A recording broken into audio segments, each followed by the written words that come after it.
নিয়ে টালবাহানা, বিচার নিয়ে টালবাহানা, মানবিকতাকে এবং চুলায় সেই ইতিহাসকে মনে করা দেওয়ার জন্য এবং তাদের সেই বিষয়কে অবগত করানোর জন্য আমরা আমাদেরকে সেই 2000 যে ভাই আমাদের মারা গিয়েছেন তাদের ইনসাফের জন্য আমাদেরকে এই আদালতের বাইরে দাঁড়াইতে হয় সেই ইনসাফ আদায়ের জন্য।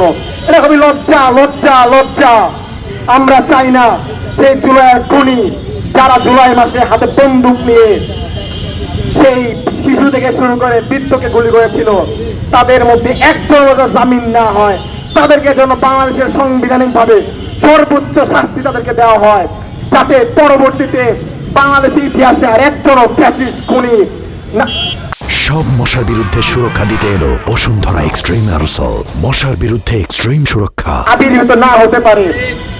অক্টোবর যখন সর্বপ্রথম ইনকিলাব মঞ্চের প্রোগ্রাম কল করে শাহবাগে, তখন তার 25 জন মানুষ দাঁড়িয়েছিল। তখন অনেকেই তাদেরকে বলেছিলেন, ভাই আমরা কি আসলে দাঁড়ানো ঠিক হবে, আমরা জনসংখ্যায় খুব কম।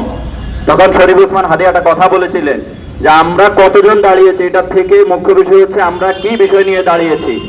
আমরা আজকে এখানে কারা দাঁড়িয়েছি, কতজন দাঁড়িয়েছি, আমরা কে কেমন কি বা কি করছি, এটার থেকে মুখ্য বিষয় হচ্ছে আমরা আজকে কি জন্য দাঁড়িয়েছি।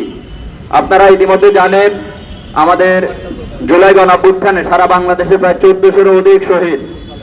আজকে প্রায় 1.5 বছরের অধিক সময় পার হয়ে গেছে। আমরা এখন পর্যন্ত আমাদের এই 1400 শহীদের আশানুরূপ কোনো বিচার আমরা এখন পর্যন্ত লক্ষ্য করি নাই।